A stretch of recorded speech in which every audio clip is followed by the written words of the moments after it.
Hello दोस्तों, welcome to agree solution. कैसे हैं आप सभी? आई होप आप सभी अच्छे होंगे। सो गाइस देखिएगा, नेक्स्ट हम पढ़ेंगे लॉजिकल ऑपरेटर के बारे में। अब लॉजिकल ऑपरेटर मैंने उस दिन आपको लास्ट लेक्चर में इंट्रोडक्शन तो दिया था इसका, बट अभी देखिएगा हमें लॉजिकल ऑपरेटर पढ़ना है। लॉजिकल ऑपरेटर का मतलब है कि हमें किसी को कंपेयर करना, और कंपेयर करने का तो ये रिलेशन में भी हो रहा था कंपेयर तो, बट यहाँ पे हमें अभी मैं आपको प्रॉपर बताऊंगा इसका, अभी आपको समझ में आ जाएगा लॉजिकल ऑपरेटर क्या होते हैं। सबसे पहले लॉजिकल हमारा आएगा लॉजिकल नोट, इसको हम लिखेंगे नोट। यहाँ पे मैं लिख दूं, इसको लिखेंगे नोट। और लॉजिकल एंड ऑपरेटर, ये होगा हमारा एंड, लॉजिकल एंड, और ये होगा हमारा और ऑपरेटर, लॉजिकल और। ठीक है गाइस, लॉजिकल नोट का मतलब क्या है कि अगर मैंने लिखा यहाँ पे ए नोट बी, इसका मतलब है कि ए बी नहीं है।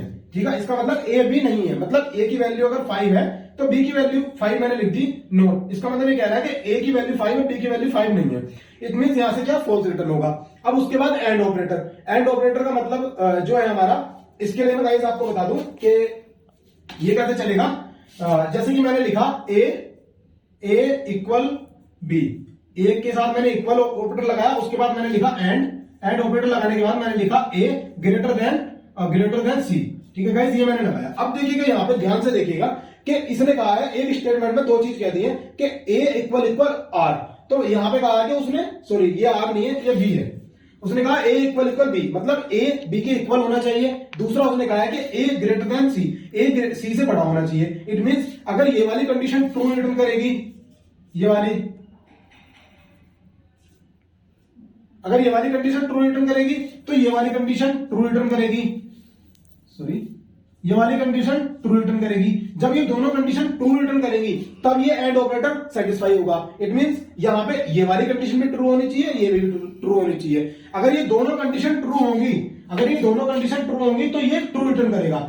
अगर ये एक भी कंडीशन फॉल होती है, इट मींस यहाँ पे इसकी वैल्यू, जो ए की वैल्यू है ये मैं बोल दूं 5 है, इसकी वैल्यू 4 है, बट यहाँ पे क्या है कि इसकी वैल्यू तो 5 है, इसकी वैल्यू 3 है। तो देखिए गाइस, इसने क्या कहा कि ए और बी की वैल्यू इक्वल होनी चाहिए। यहाँ पे ए की वैल्यू 5 है, बी की वैल्यू 4 है, ये कंडीशन ट्रू नहीं है, तो अभी सेकंड पे आएगा ही नहीं। बट अगर मैं यहाँ कर दूं कि बी की वैल्यू भी, मैंने यहाँ कहा कि बी की वैल्यू भी क्या है 5 है, तो दोनों की ये कंडीशन सेटिस्फाई हो गई। और यहाँ पे मैं सी की वैल्यू कर दूं 6, तो देखिएगा फर्स्ट कंडीशन सेटिस्फाई हुई, ए की वैल्यू 5, बी की वैल्यू 5, दोनों इक्वल है। ठीक है, उसके बाद एंड ऑपरेटर उसने समझा कि यहाँ क्या काम कर रहा है। उसके बाद यहाँ आया ए की वैल्यू 5 है ऑलरेडी और बी की वैल्यू क्या 6 आ गई, तो इसने कहा था कि ए बड़ा होना चाहिए बी से, सी से, सॉरी ए ग्रेटर होना चाहिए सी से, बट यहाँ पे क्या है कंडीशन फॉल्स हो रही है। तो इस केस में ये हमारी जो पूरी कंडीशन होगी, जो स्टेटमेंट लिखी होगी, इस केस में हमारी पूरी स्टेटमेंट रॉन्ग हो जाएगी। ये कहता है कि मुझे दोनों स्टेटमेंट रॉन्ग चाहिए। इसका मतलब जैसे कि मैं कहने लग जाऊं कि अगर जैसे आपसे कोई टीचर कहे कि नहीं आपके पास पेन भी होनी चाहिए और पेंसिल भी होनी चाहिए तभी आप क्लास में आ पाओगे,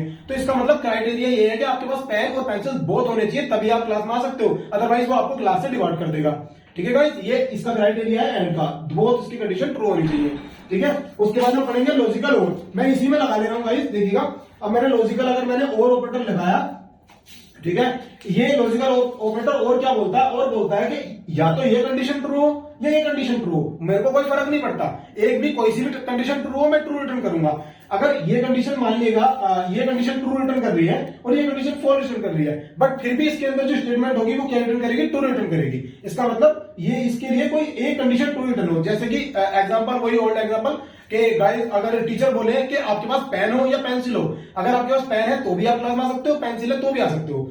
ठीक है, तो गाइस ये है हमारा एंड ऑपरेटर, सॉरी और ऑपरेटर। उसके बाद हम चलेंगे इसकी प्रायोरिटी की तरफ। प्रायोरिटी हम सबसे पहले देखेंगे जीवन, मतलब जो हमारा नोट है उसकी जीवन प्रायोरिटी होगी, सबसे फर्स्ट प्रायोरिटी सबसे पहले ये एग्जीक्यूट होगा। उसके बाद G2 एंड ऑपरेटर की सेकंड नंबर में एग्जीक्यूट होगा। उसके बाद G3 और ऑपरेटर की।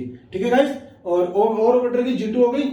उसके बाद हम चलते हैं यहाँ पे, इसकी हमें एक बार इसका ऑर्डर चेक करना है। ऑर्डर जो हमारा होगा गाइस, यहाँ पे क्या होगा कि सबसे पहले नोट है, नोट का ऑर्डर क्या होगा, right to left. It means अभी तक हम वैल्यू को ऐसे चेक कर रहे थे, अभी जो नोट ऑपरेटर आएगा उसको हम इधर से चेक करेंगे। ठीक है गाइस, और ये जो हमारा एंड ऑपरेटर है इसको हम लेफ्ट से ही सेम एज इट इज ऐसे चेक करेंगे। हमारा जो और है इसको भी हम सेम एज इट इज ऐसे ही चेक करेंगे। सो गाइस, अभी हम इसका एक क्वेश्चन सॉल्व करेंगे। तो अभी मैं आपको क्वेश्चन राइट डाउन कर ले रहा हूं। सो गाइस हमने यहाँ पे क्वेश्चन अपना राइट डाउन कर लिया है। अब हम इसको सोल्व करेंगे। देखिएगा सबसे पहले गाइस मैं आपको बता दूं, सबसे पहले नोट ऑपरेटर है, उसके बाद एक ए नाम का ऑपरेंट है, उसके बाद हमारे पास और ऑपरेटर है, बी नाम का ऑपरेंट है, उसके बाद हमारे पास एंड ऑपरेटर है, नोट ऑपरेटर है, और उसके बाद हमारे पास क्या है, सी नाम का ऑपरेंट है। तो गाइस इसके अंदर अभी हम देखिएगा, इसे हम सोल्व करेंगे।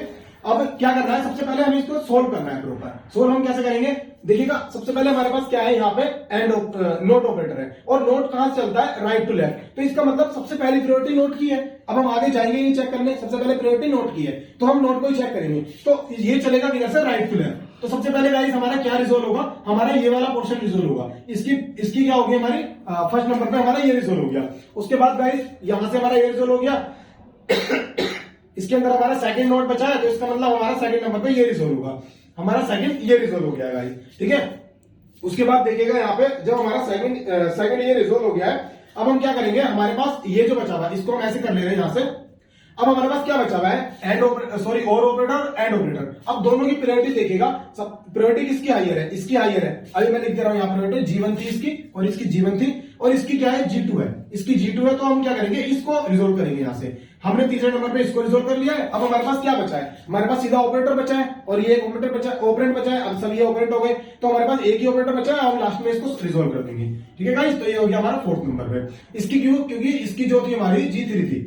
तो गाइस अब देखिएगा, मैंने यहाँ पे इनका तीनों लॉजिकल का मैंने आपको एग्जांपल दे दिया है, ठीक है गाइस। इसके बाद मैं आपको एक लिस्ट शेयर करना चाहूंगा। अभी मैं यहाँ पे लिस्ट बना दूंगा एक, उसको आप राइट डाउन कर लेना। उसमें आपको पता लग जाएगा किस केस में हमारा जो हमारा और ऑपरेटर है वो किस केस में ट्रू रिटर्न करेगा, और हमारा जो एंड ऑपरेटर है वो किस केस में ट्रू रिटर्न करेगा या फॉल्स रिटर्न करेगा।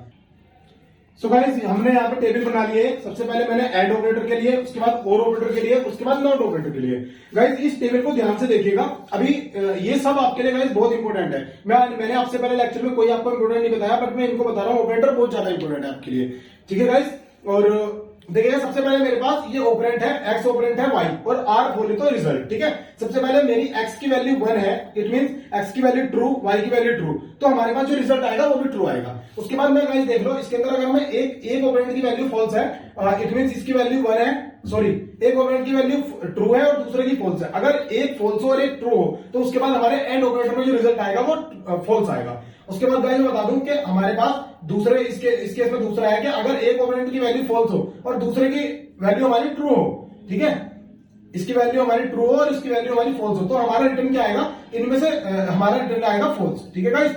अब मैं तीसरा बता दूं, इसका लास्ट केस क्या है कि अगर दोनों की वैल्यू फॉल्स हो, इट मींस 0-0 वैल्यू हो, तो हमारा रिटर्न भी, हमारा यहाँ पे जो रिटर्न होगा वो भी हमारा फॉल्स होगा, ठीक है, ये हमारा फॉल्स होगा यहाँ पे रिटर्न, ठीक।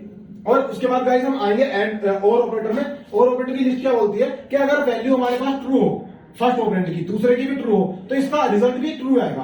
बट उसके बाद अगर हमारे एक्स की, मतलब फर्स्ट ऑपरेंट की वैल्यू ट्रू हो और उसकी दूसरे की वैल्यू फॉल्स हो, तो इस केस में क्या होगा कि कोई एक वैल्यू ट्रू होनी चाहिए। तो इसके अंदर एक वैल्यू ट्रू है, तो यहाँ हमारा आंसर क्या आएगा, ट्रू, सॉरी यहाँ हमारा आंसर आएगा ट्रू।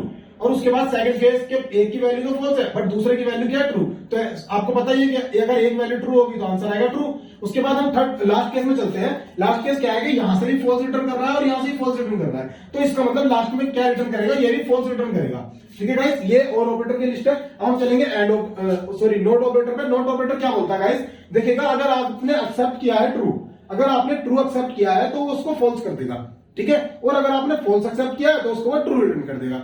सो गाइस ये इसकी लिस्ट थी और आपने अच्छे से ये ऑपरेटर पढ़ा।